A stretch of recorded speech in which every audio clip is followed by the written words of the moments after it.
fair? Do you think?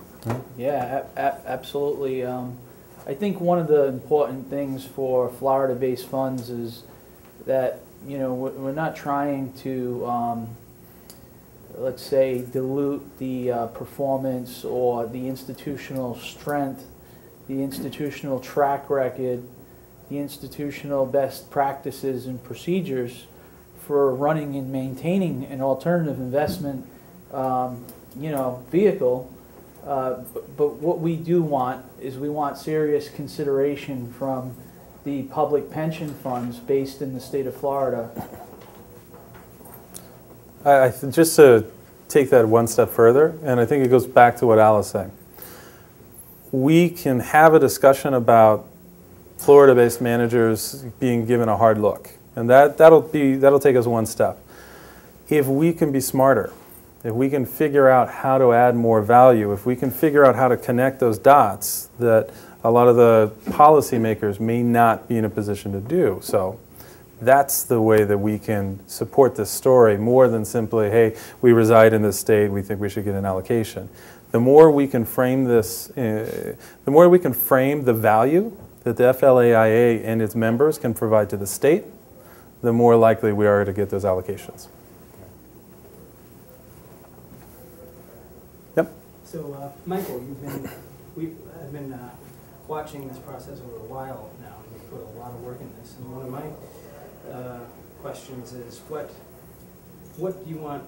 What can we do as a group to support what you guys are doing? How are we best put to use in helping you achieve the tasks that you're trying to achieve on the group's behalf? I'm actually going to turn that to Jason. Okay. I think there's a couple of things, and we've been trying to kick that same question around, and I'll buy you a drink later for bringing it up, actually, among other drinks. So I think the first question, or the first thing that we should talk about, is the rebranding of the association. I've just kind of become active pretty recently, so I think in the past it was the South Florida Hedge Fund Association. Is that right? That's correct. A little bit what Al said. You know, framing this specifically as a hedge fund industry play is not the optimal way to go to the government. Make this a little broader, frame it as an alternative investment association, so you have hedge funds, private equity firms, and venture capital firms all working together towards the best interest of the state. That's your sweet spot. That's our sweet spot. That's how we're going to get what we want. Branding, like opportunity fund instead of hedge fund, kind of captures all of that, right? Yeah, I start calling. I'm an investment manager now. You know, not. Right. Yeah, I'll exactly. tell you where you really get to be a significant participant in this, and that is, you know, the major thrust is coming up with a game plan, getting to the handful of key decision makers is a pretty significant part of how we get this started. But then you've got, you know, there are 120 people in the House, 40 members in the Senate. You've got to reach a lot of people and convince them that they ought to be part of this whole policy movement that we started at the top with. And where members are incredible contributors is going to talk to your legislators and kind of educating them from your perspective of the industry and what you contribute and what you do. And that's what being a member of your organization, that's the strength it gives you.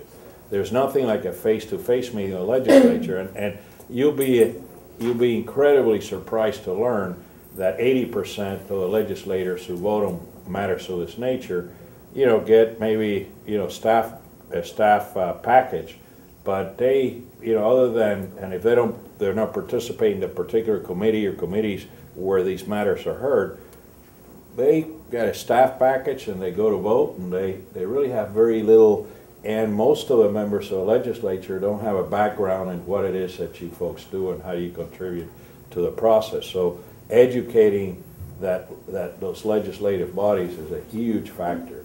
And one of the things you all can do is kind of say, oh, well, I'll take these two, or I'll take these three, and maybe visit them, have a cup of coffee, invite somebody to lunch. They'll all be happy to do that. They'd love to be educated on something that's usually out of their, you know, out of their area of knowledge or experience. So that's, to me, the critical thing that you can do as a member of the association is kind of spreading your wings in that process of being persuasive on your point of view.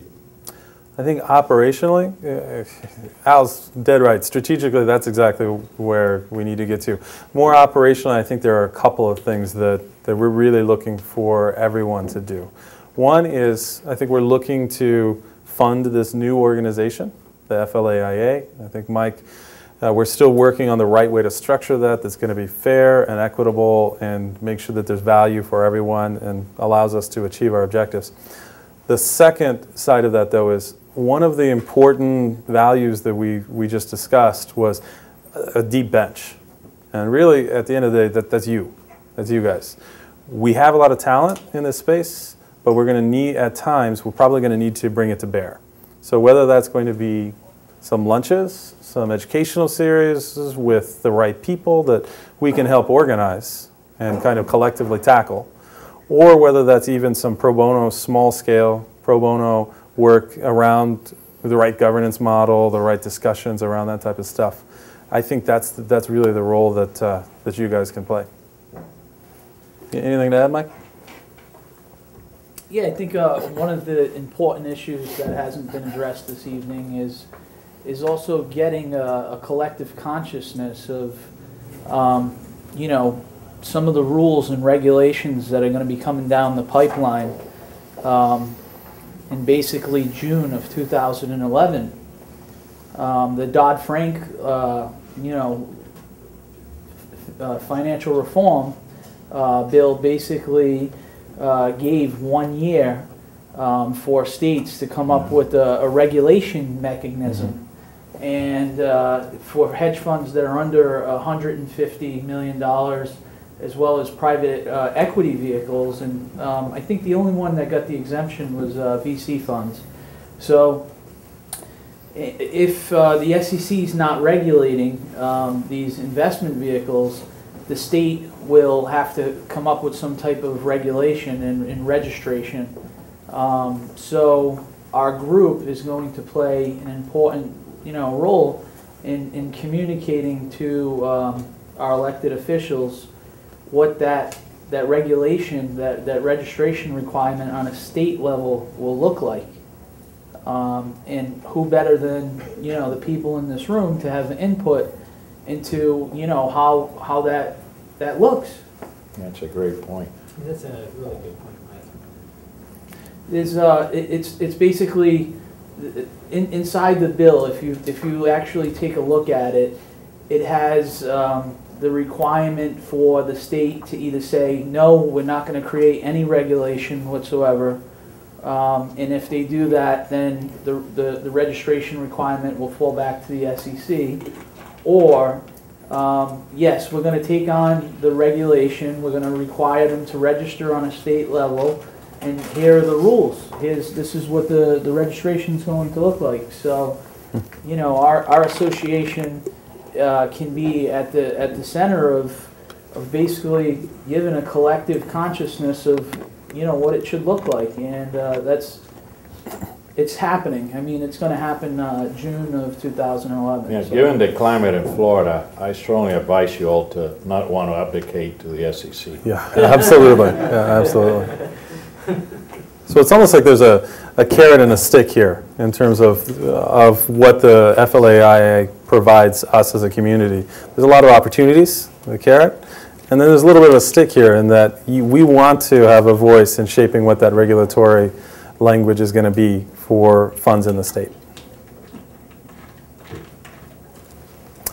Did we have another question? I just want to make a comment, Jason. I think there is precedent among a number of other states where they do have a set aside for local fund managers, and I'm not sure on this. I know for a fact the New Jersey Division of Investment has a fund, New Jersey Best Fund, where they can only invest in New Jersey companies. I think CalPERS in California, they have a state set aside. They do. I'm pretty sure the Alaska Permanent Fund in Alaska, there's actually a pretty strong hedge fund community in Anchorage. So there, I think you guys might want to look into that. What are other states doing in terms of setting aside some capital for in-state investment?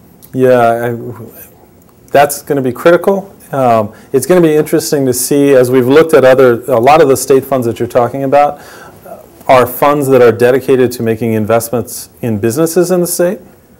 not necessarily making allocations to fund managers in that state.